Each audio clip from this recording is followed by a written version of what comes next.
few things to go through from the log from over the weekend here. A few aggravated assault reports, mostly were domestics or just reports on these. A few burglaries, actually. I had 3 different commercial burglaries that were reported. No arrests on those. Also 1 storage unit burglary. Also no arrest on that.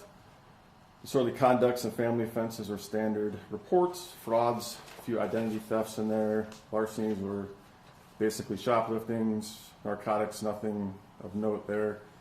2 robberies on the log from over the weekend. I'll talk about both of those. First one happened last night a little before 8 p.m.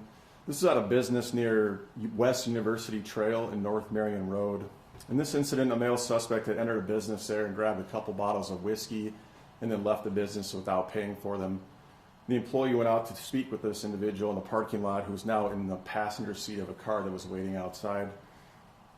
The employee approached the passenger seat to try to talk to the suspect in this case, and the suspect struck the employee in the neck with his forearm and then drove away.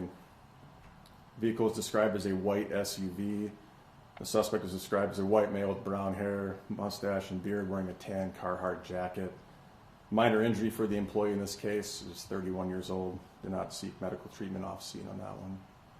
Questions? Okay. The other is a robbery report that happened. This was at a business near 10th and Cleveland around 3:42 a.m. on November 9th. In this case, an employee had reported that there was a man that had been in the business for several hours and been asking customers that were in the business to buy him a cup of coffee.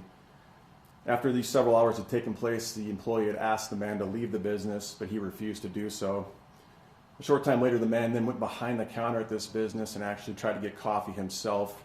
The employee confronted the man and said that he could not be behind the counter and asked him to leave again. The man still refused to leave, and at this point, when she approached him, he struck her. They both ended up going to the ground, and the struggle was on the ground for a short period of time. The employee reported that the man struck her in the head several times while also holding her to the ground with his forearm. She was able to get a pocket knife out of her pocket and then stab the man in the leg, which she was able to disconnect from the victim in this case. And the officers arrived a short time later and were able to detain him at that point. The victim in this case, who was 18 years old, did receive minor injuries to her head and was treated on scene by paramedics. The man in this case was taken to the hospital with non-life-threatening injuries.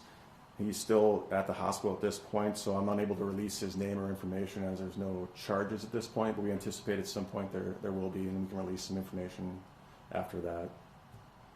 Questions on that one? These are 2 separate cases. They're not related at all? Yes. Yep. One was at 10th and Cleveland. The other one was in the northwest part of town. Okay. The rest of the log here, sex offenses were reports, a few simple assault reports as well. 6 stolen vehicles from over the weekend. Sudden unattended deaths were nothing suspicious. And vandalisms were standard reports. So that's all I have, unless anybody has any other questions. Do you have any information on the crash last night near 11th and Summit? Yeah, I'll have to do some digging on that. I did see there was a juvenile involved in that, so I'll do some digging and get back to you about what we can release for information on that. Okay? Great. Thanks. Have a good day.